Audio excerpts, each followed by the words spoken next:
Hola mi amigo, ¿cómo estás? ¡Qué alegría! Estamos juntos para estudiar la lección número 4 para el 24 de enero del año 2026. El título de la lección es Unidad mediante la humildad. Y el propósito de la lección es enseñarnos que no basta con conocer la teoría del Evangelio. Yo puedo ser un doctor en teología, puedo tener todo el conocimiento intelectual necesario de la Biblia, pero si la palabra de Dios no ha transformado mi corazón, de nada vale todo lo que sé. Es pura palabra vacía. El problema de la iglesia en Filipos era ese. Los hermanos conocían muy bien el Evangelio. Cómo dominaban la Biblia. Sin embargo, pues el Evangelio no se había hecho realidad en la vida. Era una iglesia que vivía en permanente discusión. Discutían entre ellos, discutían en la calle con la gente de afuera.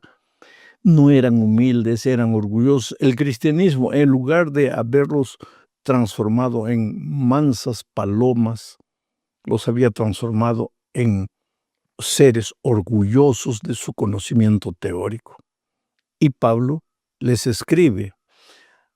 ¿Por qué? Porque había mucha rivalidad entre ellos. Hasta lo bueno que hacían, lo hacían para alcanzar algún mérito, para que la gente dijese, oh, mira, qué grande hombre, qué lindo sermón. Quiere decir, hasta las cosas buenas se pueden hacer por motivaciones completamente equivocadas.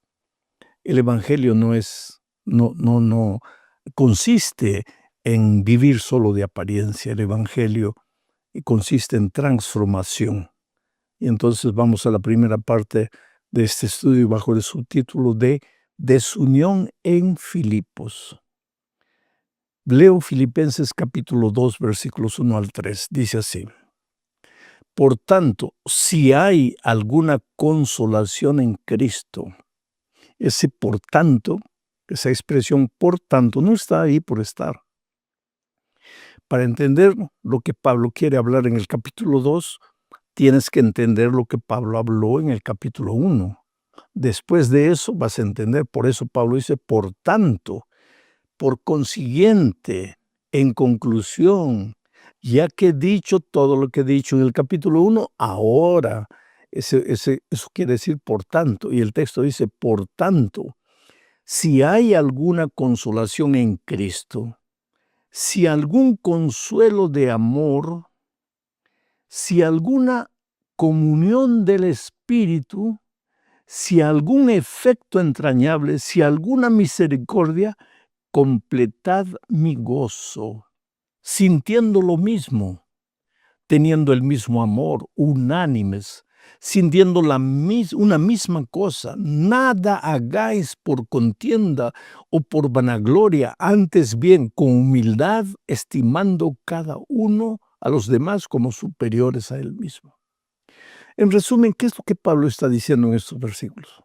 Dice, por tanto, si el Evangelio llegó a la vida de ustedes, si ahora ustedes dicen que se regocijan en el Señor, si ustedes viven una vida de comunión con Cristo, de verdad, si ustedes se alegran cuando celebran la Santa Cena, por ejemplo, el servicio de la comunión, qué alegría, qué bendición, si todo eso es realidad, si todo eso es verdad, entonces completad mi gozo. ¿De qué manera? Pues vivan unidos, en armonía. No estén peleando uno con los otros, no estén discutiendo uno con los otros. Abrácense, no por fuera, por dentro. Miren al prójimo no como inferior a ti, sino si tienes que mirarlo, míralo como superior, no como inferior. Tú no eres nada sin Cristo. Si realmente Cristo se ha hecho una realidad en tu vida, entonces aprende a vivir como una persona transformada por Jesús. Ahora, esto nos lleva a la parte 2 de nuestro estudio bajo el subtítulo de La fuente de la unidad. Y ahora Pablo se preocupa por mostrar que lo que importa en la vida cristiana no es solamente lo que se ve, sino lo que no se ve. Cuando tú conoces a Jesús, el Espíritu de Dios llega a tu vida y comienza a trabajar imperceptiblemente. ¿Cuál es el primer trabajo del Espíritu Santo? Cuando Él viniere, convencerá al mundo de pecado. ¿Quién te va a convencer de que estás equivocado? ¿Quién te va a convencer de que la manera como haces las cosas está mala? ¿Quién te va a convencer de que has ofendido a alguien y tienes que pedir perdón? ¿Quién va a hacer todo eso en tu vida? El Espíritu Santo. Él te convence de pecado. No es el papá, no es la mamá, no es el esposo ni la esposa, ni el pastor desde el púlpito. A veces cuando las personas vienen a mostrarnos algún defecto en la vida, inmediatamente nosotros respondemos devolviéndole la agresión. Pero Pablo, en el capítulo 2 de su epístola a los Filipenses, trata de enseñarnos que el que te convence es el Espíritu. Y una vez que trabaja silenciosamente en tu corazón, si tú continúas desarrollando esa vida de comunión diaria, y hago un paréntesis para decir, vida de comunión diaria solo existe si tú estudias la Biblia todos los días, si tú vives en espíritu de oración y si tú sales a testificar, a buscar una persona para Cristo. Ahí estás viviendo una vida de comunión diaria, entonces el carácter de Cristo se va reflejando en tu vida. Lo interesante es que cuando el carácter de Jesús se refleja en tu vida, tú no te das cuenta. Pero las personas que se relacionan contigo, comenzando con la familia, ellos se dan cuenta, algo está cambiando en ti. Ya no eres la misma persona de antes. ¿Qué es lo que está pasando en ti? Es que el Espíritu está transformando tu corazón. ¿Por qué? Porque practicas esa experiencia de comunión diaria, Biblia, oración, testificación, y vas creciendo. La fuente de todo es Cristo. No es el dominio propio, no es el esfuerzo propio. No es porque alguien predica un sermón sobre la unidad y ahora tú dices, no, a partir de hoy voy a ser un hombre bueno, una mujer buena, voy a vivir en unidad. No, de aquí a poco el escorpión sale de nuevo, digo, el dragón que tenemos delante de nosotros y salimos mordiendo a todo el mundo, ¿no? Pero cuando el Espíritu trabaja realmente, cuando tú vas a Cristo, Él va transformando tu vida lentamente. Juan llegó a Jesús como el hijo del trueno. Años después es el discípulo del amor. ¿Cuándo se realizó esa transformación? No hay fecha. Es que la transformación que Cristo opera en la vida del cristiano es un proceso, no es un evento, no es un hecho. No hay fecha. Pero cada día va siendo cada vez más semejante a Jesús. Ahora vamos a la tercera parte de este estudio, hablando del implante cerebral o cirugía mental. Filipenses 2:5 es uno de los textos más bellos de la Biblia. Dice lo siguiente: haya pues en vosotros este sentir que hubo también en Cristo Jesús. Haya en vosotros este sentir. No dice haya en vosotros este proceder, porque si dijese hay en vosotros este proceder, esta manera de ser las cosas, tú con un poquito de dominio propio podrías tratar de vivir como Jesús vivió, cuando todos están viendo. Pero Pablo no está preocupado solamente con lo que haces, cómo te comportas. Pablo dice, haya en vosotros este sentir. El sentimiento va por dentro. Tú delante de la gente puedes sonreír, oh, todo maravilloso, cuando por dentro está diciendo que ojalá que todos se mueran para que el camino quede libre. Entonces Pablo no está preocupado con lo que tú dices, la manera como tú te muestras delante de la gente. Pablo está preocupado con lo que hay dentro de ti. Por eso dice, haya en vosotros este sentir. ¿Y cuál es ese sentir? Esto nos lleva a la cuarta parte del estudio bajo el título de la mente de Cristo. ¿Cuál es la manera de sentir? Filipenses capítulo 2, versículos 5 al 8. Leo, dice así: el cual, el cual ¿quién? Cristo, el cual Cristo, siendo en forma de Dios, no estimó el ser igual a Dios como cosa a que aferrarse, sino que se despojó de sí mismo, tomando forma de siervo, y hecho semejante a los hombres. Y estando en la condición de hombre, se humilló a sí mismo, haciéndose obediente hasta la muerte, y muerte de cruz. Voy a comentar bastante sobre estos 3 versículos. Haya pues en vosotros este sentir, ya dije, no este proceder, porque proceder con un poco de fuerza de voluntad, tú procedes bien. Este sentir, ahí el sentimiento por dentro, que tuvo Cristo Jesús. ¿Y qué tuvo Cristo Jesús? Era Dios. Sin embargo, no se aferró al hecho de ser Dios. Aferrarse es lo que el loro hace cuando se aferra a la rama, se aferra. Trata de sacarlo, no lo sacas, tiene una fuerza en las garras, se aferra. Entonces Pablo dice, no te aferres. Si Cristo era Dios, pero no se aferró al hecho de ser Dios, sino que se despojó y se hizo hombre. Y no solamente se hizo hombre, se hizo siervo. Y no solamente se hizo siervo, se hizo merecedor, en la opinión de los hombres, de una muerte. Y no solo de una muerte cualquiera, sino una muerte de cruz, la muerte más vergonzosa, reservada para los peores seres humanos. ¿Tú te das cuenta? Entonces, ¿cómo esto debe ser en nosotros? Que haya este sentimiento que hubo en Cristo Jesús. No te aferres a las cosas de esta vida. No te aferres al hecho de que eres pastor, al hecho de que eres doctor, al hecho de que eres médico, al hecho de que tienes dinero. No te aferres. Despójate. Suelta. No quiere decir renuncia. Renuncia a tu título de doctor. No, no, no, no. Tu título de doctor vale mucho. Pero no te aferres. No creas que tu valor es por causa del título que tienes, o de la herencia que has recibido, o del dinero que tienes en la cuenta bancaria. No, no, no. No te aferres. Cristo era Dios, no se aferró al hecho de ser Dios, se despojó de sí mismo. Despójate. Cristo se hizo hombre. Nunca podremos entender este misterio. ¿Por qué Jesús se hizo hombre? Primero, porque el hombre había pecado. Y si había pecado, tenía que morir, porque la paga del pecado es la muerte. Pero el hombre no quería morir, y Dios amaba al ser humano. Y Dios no quería que el ser humano muriese. Pero alguien tenía que morir para que el hombre no muriese. Y Dios amaba tanto al ser humano que el Dios Hijo se hizo hombre para poder morir.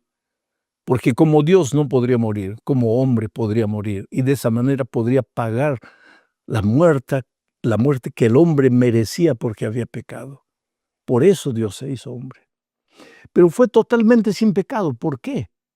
Porque si pecase, entonces él tendría que morir por su pecado. No podría, su muerte no salvaría al pecador. Él tenía que ser absolutamente sin pecado. Por eso es que fue tentado en todo, pero sin pecado. ¿Por qué? Por amor. ¿Qué estás tú dispuesto a hacer por amor por las personas? A veces las personas nos caen bien cuando hacen lo que queremos, cuando andan por donde queremos, cuando nos retribuyen de alguna manera. Pero Cristo no nos amó por eso. Éramos criaturas rebeldes, condenadas a muerte. Y Cristo nos amó, se despojó del hecho de ser Dios, se hizo hombre y no un hombre cualquiera. Se hizo siervo.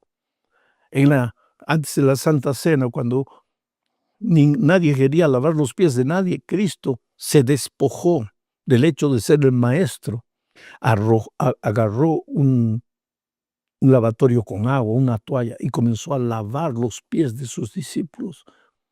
Quiere decir, no se hizo solamente hombre para morir en la cruz, para salvar al hombre, se hizo siervo. Y no solamente se hizo siervo, sino que murió. Y no murió cualquier muerte, murió la muerte de un delincuente, porque la cruz era la muerte para los delincuentes.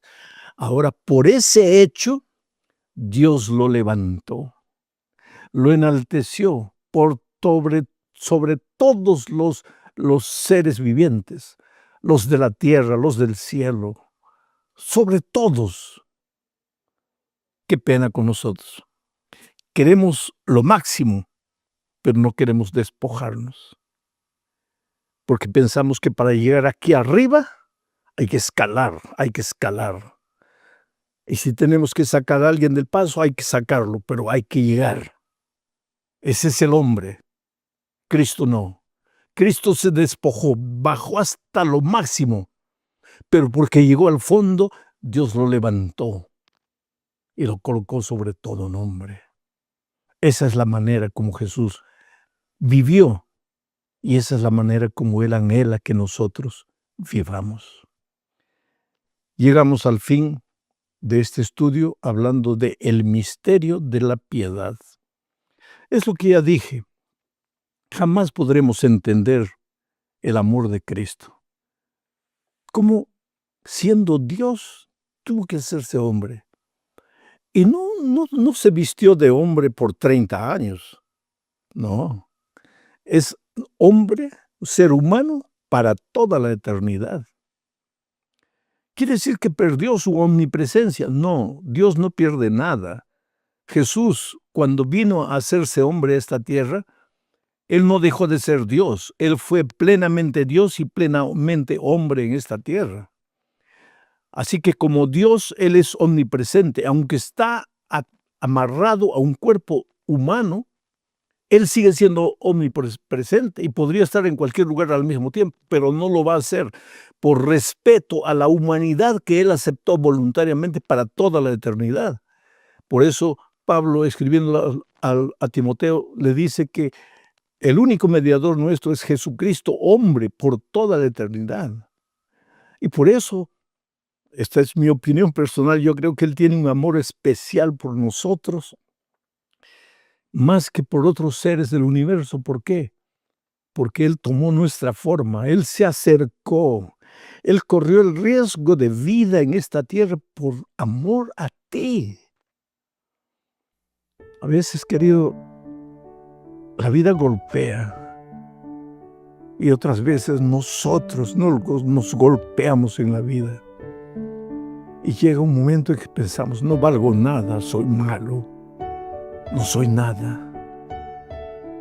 La gente no te mira, no te da importancia, te cierran las puertas.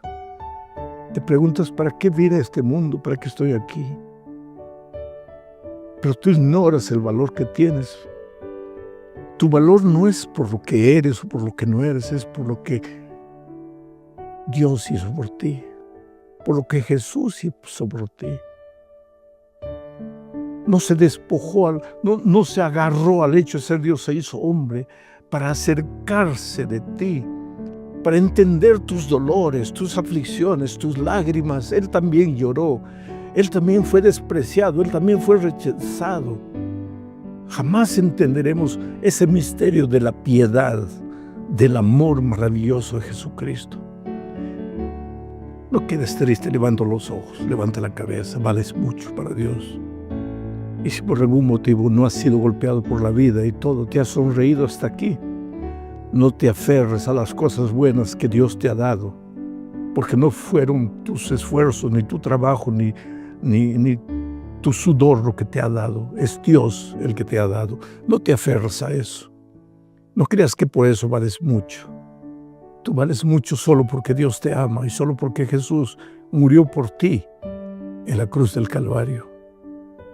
Entonces continúa este nuevo año con fe en Cristo. Enfrenta las luchas que hay que enfrentar. Coloca a Dios en primer lugar y va, toca puertas. Si las puertas no se abren, las ventanas se abrirán.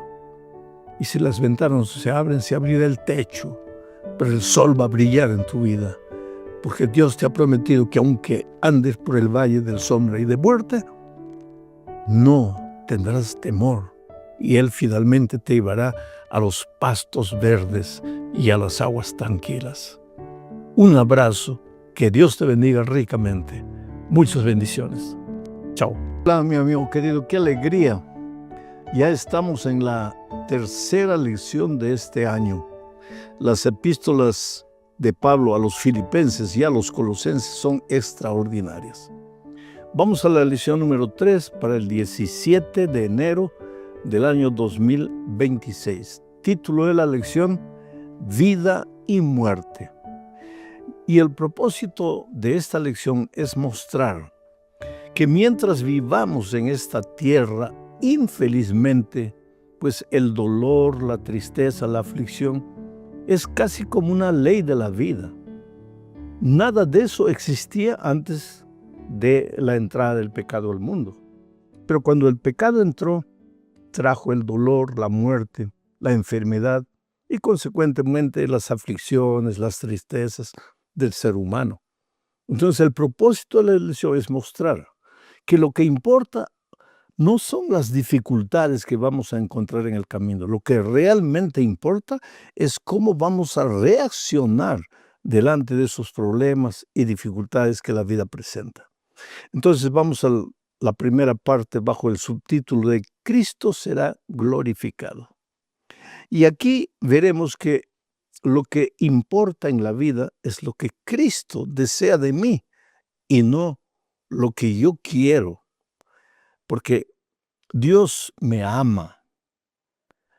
Yo tengo que tener seguridad de eso. Y que una de las primeras cosas que tú tienes que convencerte es que eres precioso a los ojos de Dios. Tú puedes tener defectos, como yo, como cualquier ser humano. El otro día me encontré con una persona que dice que en un momento de dolor maldijo a Dios, habló palabras feas, y él piensa que eso Dios no le va a perdonar. Eso no es verdad. Cuando Dios perdona, olvida.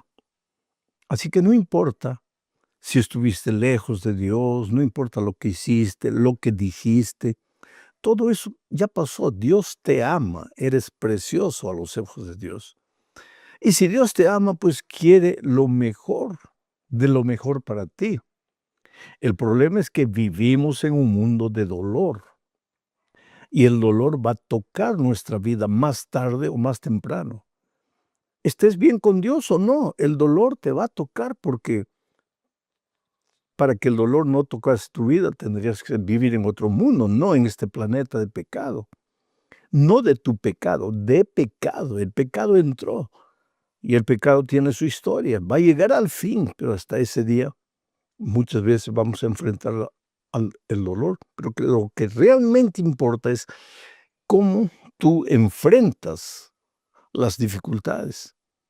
Son como problemas que te van a destruir, o tú confías que la voluntad de Dios es soberana. Entonces vamos al texto bíblico, Filipenses 1, 19 y 20.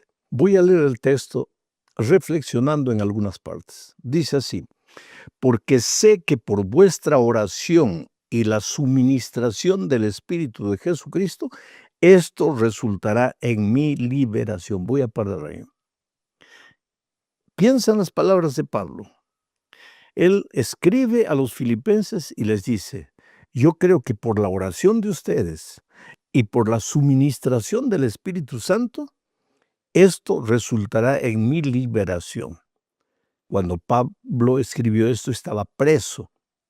Y él prácticamente aquí demuestra la certidumbre de que gracias a la oración de los filipenses y gracias a la suministración del Espíritu Santo, él sería liberado, saldría libre de la prisión para continuar cumpliendo su ministerio de predicar el Evangelio. Pero sigue leyendo: porque sé que por vuestra oración y la suministración del Espíritu de Jesucristo, esto resultará en mi liberación, conforme a mi anhelo y esperanza de que en nada seré avergonzado. Ahora vamos a meditar en esta segunda parte. Por la oración de ustedes, por el poder del Espíritu Santo, yo creo que seré liberado. yo saldré de la prisión. Este es mi anhelo, dice Pablo. Esto es lo que yo deseo, esto es lo que yo quisiera. Claro, ¿qué preso no quisiera estar libre? Entonces, esto es lo que yo quisiera. Y por la oración de ustedes y el poder del Espíritu Santo, yo creo que esto va a ser una realidad.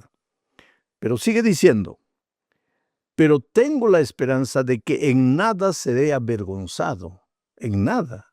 Ahí ya quiero que reflexiones, en nada. O sea, si soy liberado de la prisión, no seré avergonzado, será gloria a Dios. Pero si me quedo en la prisión, tampoco seré avergonzado. Interesante, pero sigo leyendo el texto para que entiendas mejor.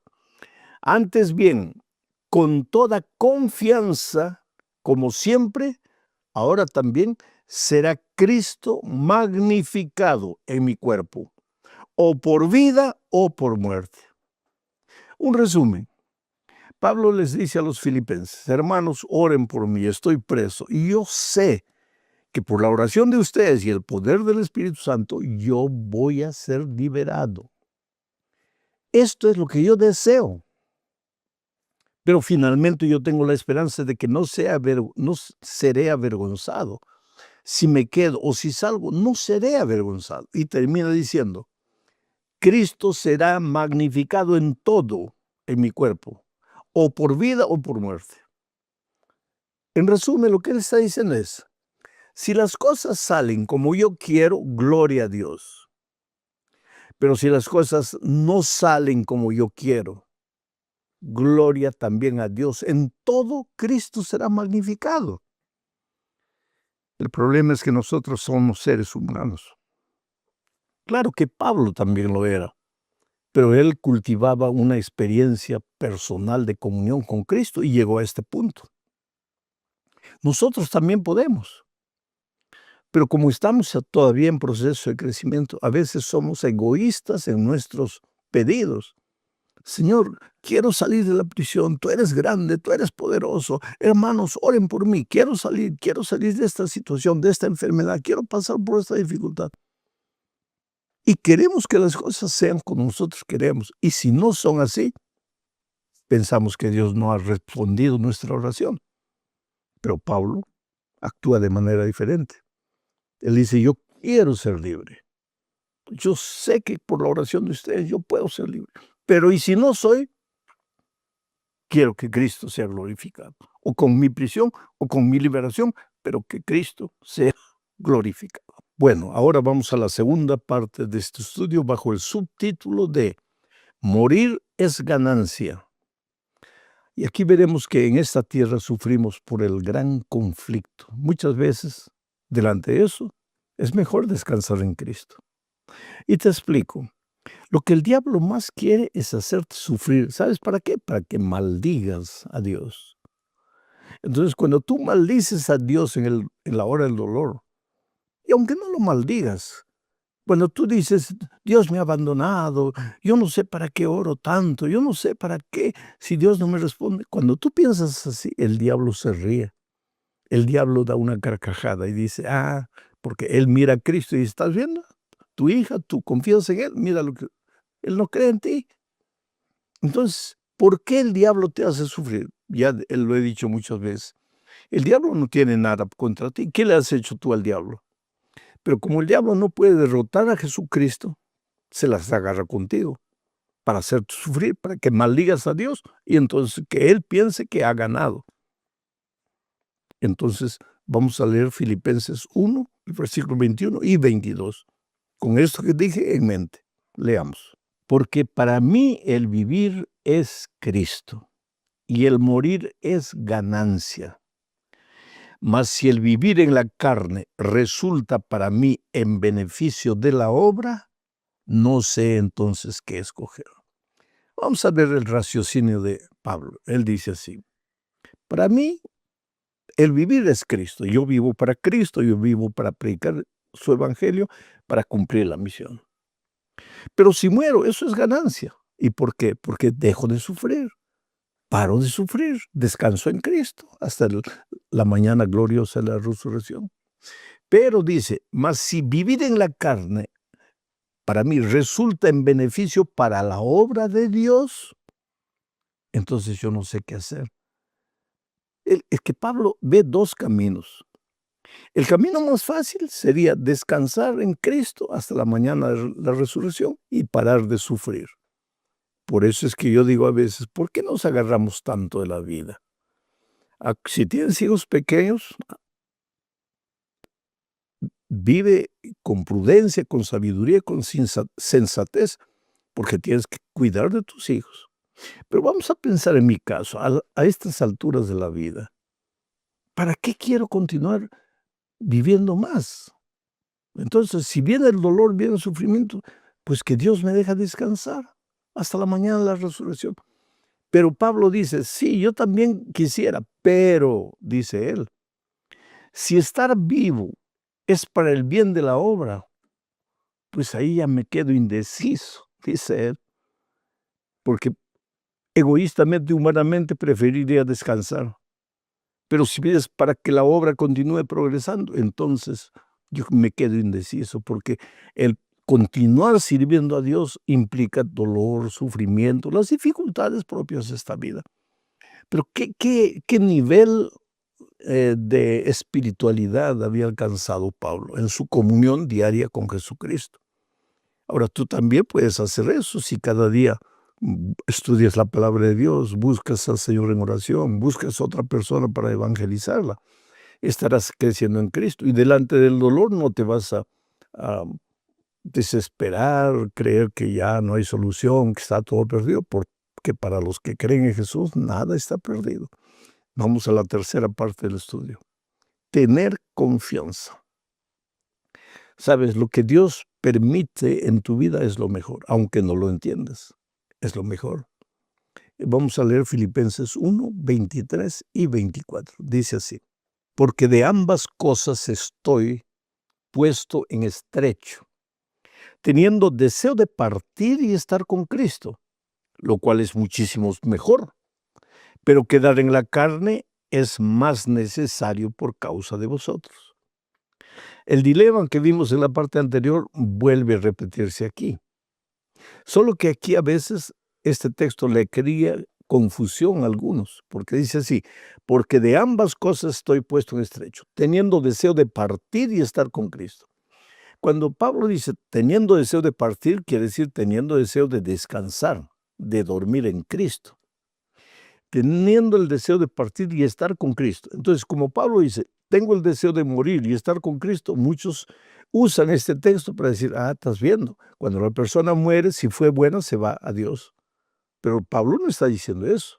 Lo que Pablo está diciendo es, delante de todo el dolor y el sufrimiento de este mundo, yo quisiera partir, yo quisiera dormir, partir de esta tierra, pasar a la inconsciencia.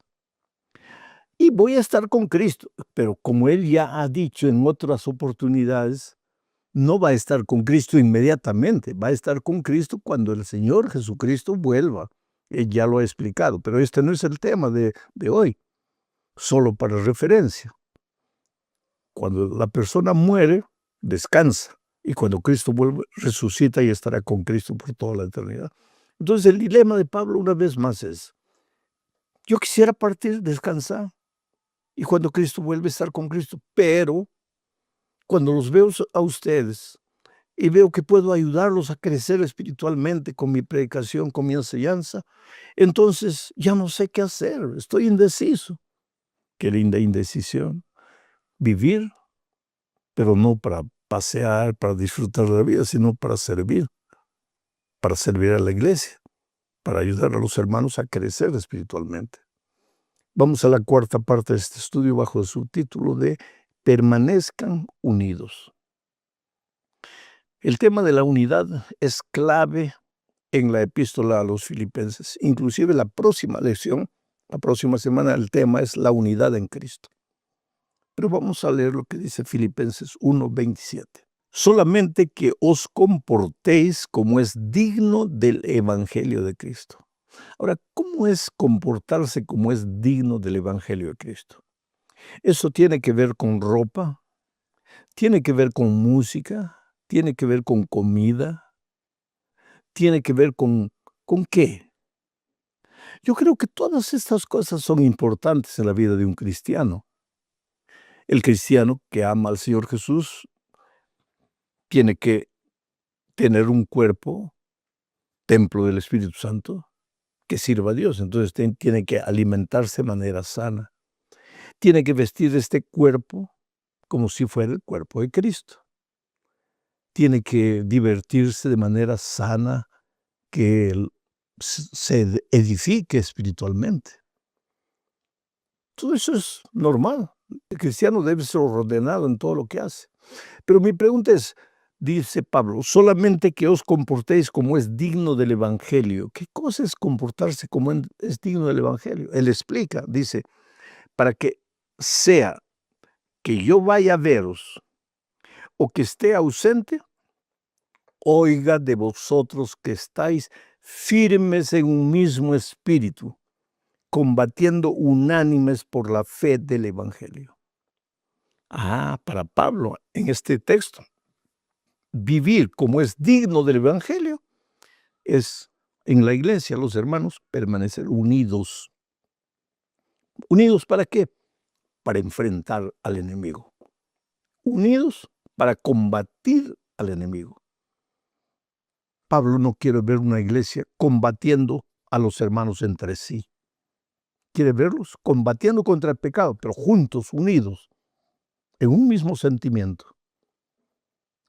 Eso es para Pablo vivir como es digno del Evangelio. Ahora, podría haber una iglesia por ahí donde los hermanos están más preocupados que la comida, que la ropa, que esto, que aquello, que lo otro. Pero están peleando en la iglesia, discutiendo uno con el otro, mirándose mal uno con el otro, sin hablar uno con el otro. Pablo dice, pues eso no es vivir como es digno del Evangelio. Estás más preocupado en las cosas periféricas de la vida cristiana que en la esencia de la vida cristiana, que es el amor. Bueno, llegamos ahora a la última parte de este estudio bajo el subtítulo de Unidos y sin temor. Y aquí veremos, queridos, que nadie es loco para buscar el dolor, el sufrimiento, la tribulación. Pero si viene, hay que enfrentarla en el nombre de Dios.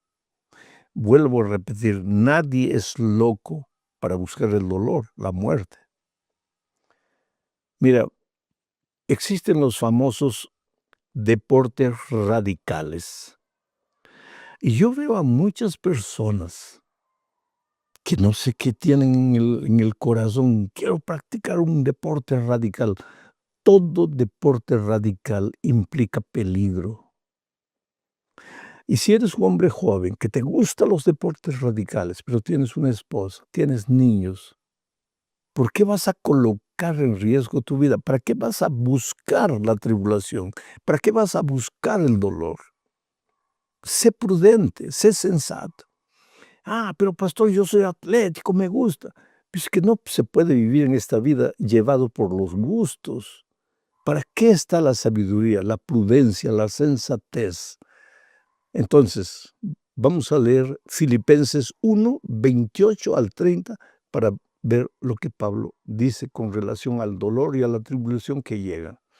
Que llegan porque estás en este mundo, no porque lo has buscado, porque tú evita el peligro.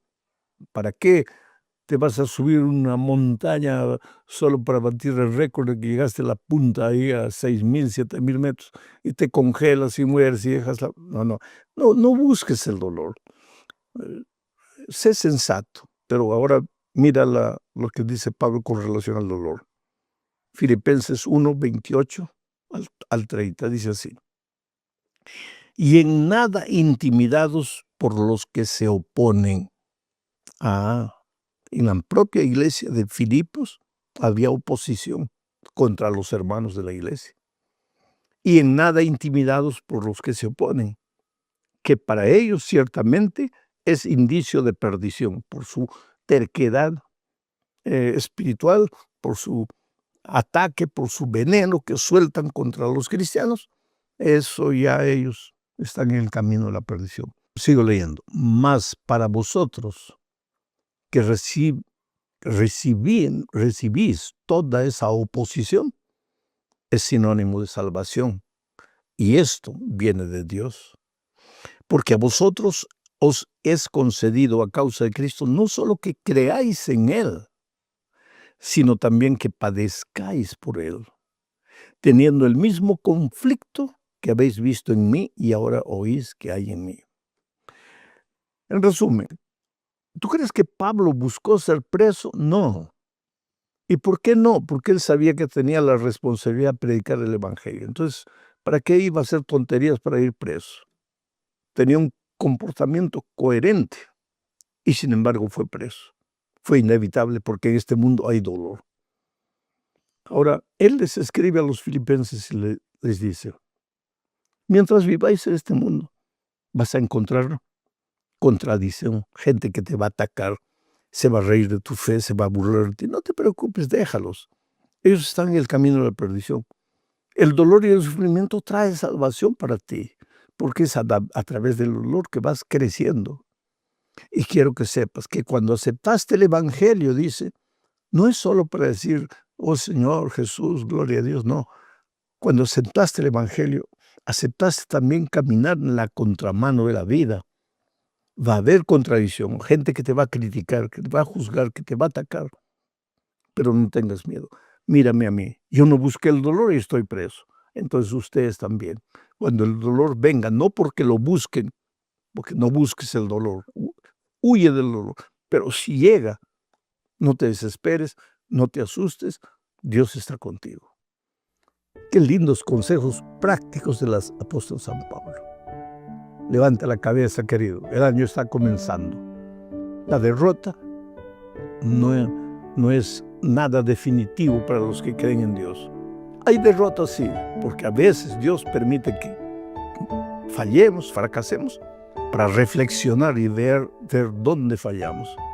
Pero tú eres precioso para Dios. Te puedes levantar y este año puede ser un año glorioso, grandioso, extraordinario. Suda, trabaja, pero primero confía en Dios con todo tu corazón. Un abrazo, chao.